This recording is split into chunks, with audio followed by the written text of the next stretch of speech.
అందరికీ నమస్కారం. మా కాలేగన్ అకాడమీ ఛానల్కి స్వాగతం. మా యొక్క కాలేగన్ అకాడమీ ఇన్స్టిట్యూట్ వచ్చేసి హైదరాబాద్ హైత్ నగర్లో ఉంది. సో హైత్ నగర్లో ఎవరైనా ఉంటే మా కాలేగన్ అకాడమీలో చేరవచ్చు. సో ఈరోజు క్లాస్లో వచ్చేసి మనం class 10 trigonometry from full basic concept నుంచి మనం నేర్చుకుందాం. ఇక్కడ ఫుల్ ఫ్రమ్ బేసిక్ ఎందుకు అంటున్నానంటే చాలా వరకు స్టూడెంట్స్ అనేది మనకి కాన్సెప్ట్ లేకుండా ఆ యొక్క క్వశ్చన్స్ని బట్టి కొట్టుకొని ఎగ్జామ్ అనేది రాస్తున్నారు. సో ఎగ్జామ్ రాసే పాయింట్ ఆఫ్ వ్యూలో అది ఓకే, కానీ ఫర్దర్గా మనం హయ్యర్ స్టడీస్కి వెళ్ళేటప్పుడు మనకి ఇబ్బంది అనేది అవుతుంది. సో ఎందుకంటే ఇప్పుడు మనం సపోజ్ 10th క్లాస్ అనేది చదువుతున్నాం అనుకోండి. సో 10th క్లాస్లో కొన్ని కాన్సెప్ట్స్ అనేది మనకి అక్కడ టీచర్స్ ఏమంటారు, మీకు ఈ యొక్క కాన్సెప్ట్ అనేది మీకు ఇంటర్కి వెళ్ళినాక నేర్పిస్తారని వాళ్ళు చెప్తారు. సో అక్కడ వాళ్ళ పాయింట్ ఆఫ్ వ్యూలో అది ఓకే, కానీ మనం ఇంటర్కి వెళ్ళిన తర్వాత ఏమవుతుంది, ఇక్కడ ప్రజెంట్ ఉన్న సిచ్యువేషన్లో చాలా వరకు అన్ని కాలేజెస్ వచ్చేసి మనకి మెయిన్లీ ఐఐటి మీద ఫోకస్ చేయడం అనేది జరుగుతుంది. సో ఇక్కడ వాళ్ళ టీచర్స్ పాయింట్ ఆఫ్ వ్యూలో వాళ్ళు ఏమనుకుంటారు, ఈ స్టూడెంట్స్ అనేది ఆల్రెడీ మనకి 10th క్లాస్లో ఫ్రమ్ ఐఐటి ఫౌండేషన్ నుంచి వచ్చారు కాబట్టి వాళ్ళు డైరెక్ట్ అక్కడ ఐఐటి యొక్క సిలబస్ అనేది వాళ్ళు స్టార్ట్ చేయడం అనేది జరుగుతుంది. సో ఇక్కడ ఇంటర్మీడియట్ సిలబస్ ఏదైతే ఉందో అది చెప్పడం చాలా తక్కువ అనమాట. సో దీనివల్ల ఇక్కడ మనకి 10th క్లాస్లో ఆ యొక్క కాన్సెప్ట్ లేక ప్లస్ అక్కడ మనకి ఇంటర్లో కాన్సెప్ట్ లేక అక్కడ మనకి ఐఐటి అనేది మనకి అర్థం కాదు. సో దానివల్ల మెయిన్లీ మనకి నష్టపోయేది ఎవరు, ఆ నష్టపోయేది మనమే నష్టపోతాము. సో ఈ యొక్క ప్రాబ్లం అనేది నేను ఫేస్ చేశాను కాబట్టి మీకు యూట్యూబ్లో నేను వీడియోస్ అనేది చేసి పెట్టడం అనేది జరుగుతుంది. సో ఈరోజు క్లాస్లో మనం ట్రిగ్నోమెట్రీ ఫుల్ ఫ్రమ్ బేసిక్ అనేది నేర్చుకుందాం. సో అసలు ట్రిగ్నోమెట్రీ ఎందుకు నేను ఫస్ట్ స్టార్ట్ చేశానంటే, ఇప్పుడు చూసుకున్నట్లయితే ఇంటర్లో మనకి చాలా వరకు అన్ని సబ్జెక్టు అన్ని మ్యాథ్స్లో ఏ చాప్టర్లో చూసుకున్నా మనకి చాలా వరకు ట్రిగ్నోమెట్రీ అనేది మనకి యూజ్ అవుతుంది అనమాట. సపోజ్ ఇప్పుడు మనం చూసుకుంటే మనకి డిఫరెన్షియేషన్ అని, ఇంటిగ్రేషన్ అని, ఇండిఫినెట్ ఇంటిగ్రేషన్ అని ఇంకా చాలా చాప్టర్స్ ఉన్నాయి. సో దీంట్లో ఈ ట్రిగ్నోమెట్రీ అనేది మనకి బేస్ అనమాట. ఆ ట్రిగ్నోమెట్రీ లేకపోతే మనకి దాంట్లో కొన్ని ప్రాబ్లమ్స్ అనేవి మనం సాల్వ్ చేయలేము. సో ట్రిగ్నోమెట్రీ అనేది మనం ఇక్కడ కనుక ఫుల్ ఫ్రమ్ బేసిక్ నేర్చుకుంటే మనకి అక్కడే ఈజీ అవుతుంది. సో ఇప్పుడు మనం ట్రిగ్నోమెట్రీలో కొన్ని క్వశ్చన్స్ సాల్వ్ చేద్దాం.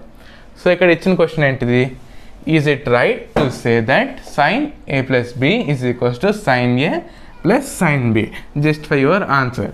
సో ఇది ఈక్వల్ టు ఇది అని మనల్ని ప్రూవ్ చేయమంటున్నాడు. ఒకవేళ దాన్ని మనం మీ యొక్క ఆన్సర్ని మీరు జస్టిఫై చేయండి అని చెప్తున్నాడు. సో చూద్దాం సొల్యూషన్. సో మన క్వశ్చన్లో ఏమి ఇచ్చాడు, first given sin a plus b is equals to sin a plus sin b. So ఇప్పుడు మనం ఏం తీసుకుందాం, a plus b వాల్యూస్లో మనం 60 + 30 అని తీసుకుందాం. So take a is equals to 60. a యొక్క వాల్యూ మనం 60 తీసుకుందాం, b యొక్క వాల్యూస్ని మనం 30 తీసుకుందాం. సో ఇప్పుడు ఈ యొక్క వాల్యూస్ని ఈ ఈక్వేషన్లో మనం సబ్స్టిట్యూట్ చేద్దాం.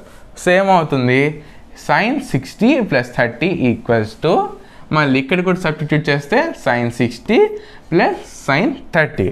సో sin 60 + 30 ఏమవుతుంది, మనకి 90 అవుతుంది. So sin 90 is equals to sin 60 + sin 30. So ఇక్కడ మనకి sin 90 వాల్యూ వచ్చేసి ఏంటిది, sin 90 వాల్యూ వచ్చేసి మనకి 1 is equals to sin 60 value √3/2 plus sin 30 value 1/2. ఈ వాల్యూస్ కనుక మనకి రావాలంటే మనకి మెయిన్గా ట్రిగ్నోమెట్రీ రేషియోస్ యొక్క మనకి టేబుల్ అనేది మనకి నేర్చుకొని ఉండాలన్నమాట. ఇప్పుడు దీన్ని మనం ఫర్దర్గా సాల్వ్ చేస్తే ఇక్కడ ఏం చూస్తున్నాం, 1 ఈక్వల్ టు ఇది. ఇప్పుడు దీన్ని మనం ఫర్దర్గా సాల్వ్ చేసినా ఇది మనకి 1కి ఈక్వల్ అనేది కాదనమాట. సో ఇక్కడ మనకి ఇది ఏమవుతుంది, LHS is not equals to మనకి RHS అనమాట. So sin a plus b is not equals to sin a sin b. So ఇక్కడ మనకి చాలా వరకు మన స్టూడెంట్స్ ఏం ఆలోచిస్తామంటే, ఇప్పుడు మనకి ప్రీవియస్ క్లాసెస్లో ఏం మనం నేర్చుకున్నాము, డిస్ట్రిబ్యూటివ్ ప్రాపర్టీ అనేది మనం నేర్చుకున్నాం అనమాట. అసలు డిస్ట్రిబ్యూటివ్ ప్రాపర్టీ అంటే ఏంటిది, డిస్ట్రిబ్యూటివ్ ప్రాపర్టీ అంటే ఇప్పుడు సపోజ్ మనకి ఇక్కడ 3y × a + b అని ఇచ్చారు. సో దీన్ని మనం ఏమనుకున్నాం, డిస్ట్రిబ్యూటివ్ ప్రాపర్టీ అంటే ఫస్ట్ 3yని ఒకసారి ఏతో ప్లస్ మళ్ళీ 3yని ఒకసారి బీతో అనేది మనం మల్టిప్లికేషన్ అనేది చేస్తాము. సో ఏమవుతుంది, 3ya + 3yb అని వస్తుంది. సో సేమ్ అదేవిధంగా ఇక్కడ మనం ఆలోచిస్తే, so as per distributive property వచ్చేసి మనకి sin ab = sin a + sin b అనేది ఓకే, కానీ మనకి ఇక్కడ ఈ a అండ్ ఈ b ఏదైతే ఉన్నాయో ఆ వాల్యూస్ వచ్చేసి మనకి అవి యాంగిల్స్ అనమాట. సో చిన్నప్పటి నుంచి మనం ఈ డిస్ట్రిబ్యూటివ్ ప్రాపర్టీ నేర్చుకున్నాం కాబట్టి మనకి ఆబ్వియస్లీ మనకి ఇక్కడ డిస్ట్రిబ్యూటివ్ ప్రాపర్టీ వేద్దామని అనిపిస్తుంది, కానీ మనం మన యొక్క థాట్స్ని కంట్రోల్ చేసుకొని మనము అది అవాయిడ్ చేసి దీన్ని ప్రాక్టీస్ చేసే కొద్దీ మనకి ఇది అలవాటు అవుతుంది అనమాట. సో మనం ఎంత ప్రాక్టీస్ చేస్తే మనకి ఏ ప్రాపర్టీ మనకి ఎక్కడ యూజ్ అవుతుంది, ఎక్కడ వాడాలి అనేది మనకి క్లారిటీగా అర్థమవుతుంది అనమాట.